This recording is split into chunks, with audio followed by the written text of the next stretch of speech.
ভগৱান আপোনাৰ লগত আছেনে নাই কেনেকৈ জানিব? ভগৱানে বাৰু আপোনাক ভাল পায়নে? ভগৱানৰ সুদৃষ্টি আপুনিও বিচাৰে নেকি? আপুনি ঈশ্বৰৰ প্ৰিয় হয়নে নহয় কেনেকৈ জানিব? পৃথিৱীৰ প্ৰতিজন ব্যক্তিয়ে ঈশ্বৰৰ মৰম বিচাৰে। সকলোৱে নিজৰ ওপৰত ভগৱানৰ সুদৃষ্টি পৰাটো কামনা কৰে।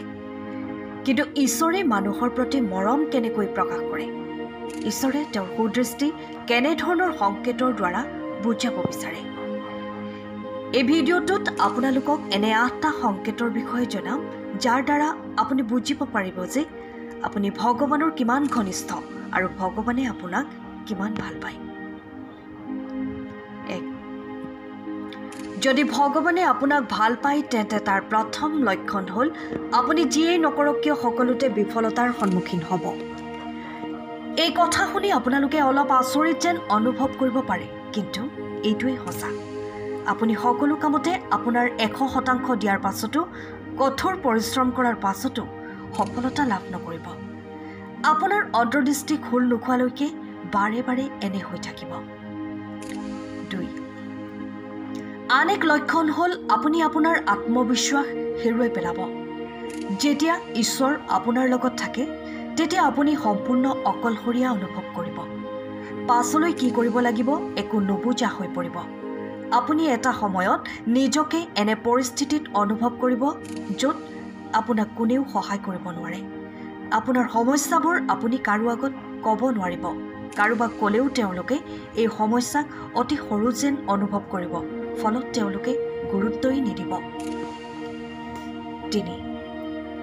তৃতীয় চিনটো হ'ল আপোনাৰ জীৱনত দুখে চৰম সীমা অতিক্ৰম কৰিব। ইয়াতকৈ বেয়া আৰু একো হ'ব নোৱাৰে যেন আপুনি অনুভৱ কৰিব। মহান সাধুসকলেও জীৱনত বহু দুখ লাভ কৰিছিল, যাৰ বাবে শেষত বৈৰাগ্য ভাৱ তেওঁলোকৰ মনত গঢ় লৈ উঠিছিল।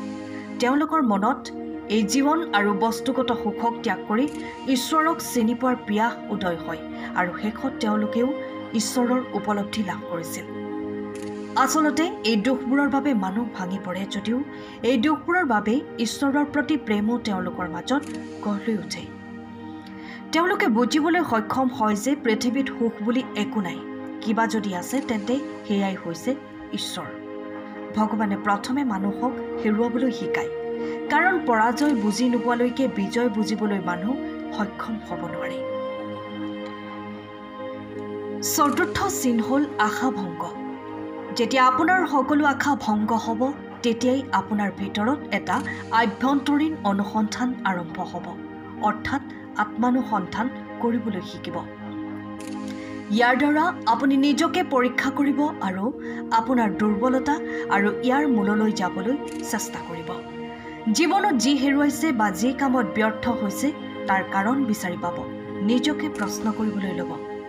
এটা সময়ত গৈ আপুনি আপোনাৰ অন্তৰ্নিহিত আত্মাৰ সৈতে সংযোগ স্থাপন কৰিবলৈ আৰম্ভ কৰিব আৰু তেতিয়াই আপোনাৰ জীৱনত এক নতুন পৰিৱৰ্তন আহি পৰিব।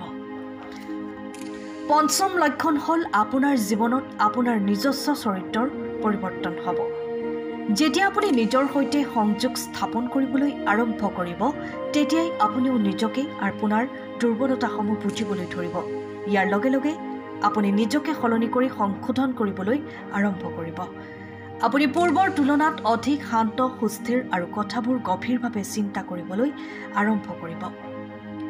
আচলতে আমি যেতিয়াই ঈশ্বৰৰ পথত খোজ লওঁ তেওঁ প্ৰথমে আমাৰ মাজত পৰিৱৰ্তন আনিবলৈ ধৰিলে, যাতে আমি তেওঁৰ ভাষা বুজিব পৰাকৈ সক্ষম হ'ব পাৰোঁ।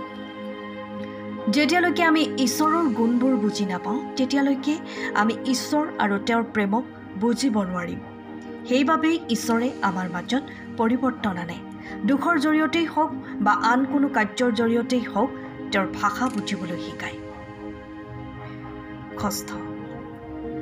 ষষ্ঠ লক্ষণ হ'ল আপুনি কোনো কামতে জয় বা পৰাজয়ৰ অভিজ্ঞতা লাভ কৰিবলৈ সক্ষম নহ'ব। এইখিনি সময়তে আপুনি সলনি হ'বলৈ আৰম্ভ কৰিব। আপোনাৰ ভিতৰত পৰিৱৰ্তনে দেখা দিব। ইয়াৰ বাবে জীৱনৰ প্ৰতি আপোনাৰ দৃষ্টিভংগী সলনি হ'ব, যাৰ বাবে বাহিৰত ঘটি থকা ঘটনা পৰিঘটনাবোৰে আপোনাৰ ওপৰত প্ৰভাৱ কমকৈ পেলাব। বাহিৰৰ জগতত ঘটা প্ৰতিটো ঘটনাক আপুনি বাস্তৱৰ সলনি নাটক হিচাপে চাবলৈ আৰম্ভ কৰিব আপোনাৰ বাবে পৃথিৱীৰ সকলো বস্তুৱেই কেৱল নাটক হৈ পৰিব। সপ্তম চিনটো হ'ল যেতিয়া আপুনি অনুভৱ কৰিবলৈ আৰম্ভ কৰিব যে আপুনি ঈশ্বৰৰ অতি ওচৰলৈ আহিছে। ঠিক সেই মুহূৰ্ততে আপুনি আপোনাৰ জীৱনৰ আটাইতকৈ ডাঙৰ শিক্ষা পাব। এয়াই ভগৱানৰ আটাইতকৈ কঠিন পৰীক্ষা। ইয়াত আপোনাৰ বিশ্বাস, বুদ্ধিমত্তা সকলো বস্তুৰ পৰীক্ষা কৰা হ'ব। আপুনি আপোনাৰ যাত্ৰা আৰু সাধনাৰ জৰিয়তে জীৱনত যি শিকিছে এই আটাইবোৰৰে পৰীক্ষা কৰা হয়। এই সময়ত বহুত বিপদ, দুখ বা বহুত সুখ আৰু আৰাম আপোনাৰ জীৱনত আহি পৰিব যে আপুনি ভাবিবলৈ বাধ্য হ'ব যে ঈশ্বৰ প্ৰকৃততে একো নহয়, তেওঁ মাথো এটা চলনা, এটা ভ্ৰম। এইখিনি সময় হৈছে সৰ্বাধিক ধৈৰ্যৰ সময়। যদি এই সময়ত আপুনি নিজৰ স্থানৰ পৰা বিচ্যুত নহয় তেন্তে অষ্টম সংকেতৰ ৰূপত ঈশ্বৰে নিজেই আপোনাৰ সন্মুখত নিজকে ধৰা দিব। অষ্টম লক্ষণ হৈছে এনে এক অৱস্থা য'ত উপনীত হ'লে আপোনাৰ মনত ঈশ্বৰ আপোনাৰ লগত নাই বুলি সামান্যতম সন্দেহো নাথাকিব। আপুনি প্ৰতিটো মুহূৰ্ততে আপোনাৰ লগত ঈশ্বৰ আৰু তেওঁৰ উপস্থিতি অনুভৱ কৰিব। এই অভিজ্ঞতাত আপুনি অত্যন্ত শান্তি আৰু সুখ অনুভৱ কৰিব, যিটো শব্দৰ জৰিয়তে প্ৰকাশ কৰিব নোৱাৰি।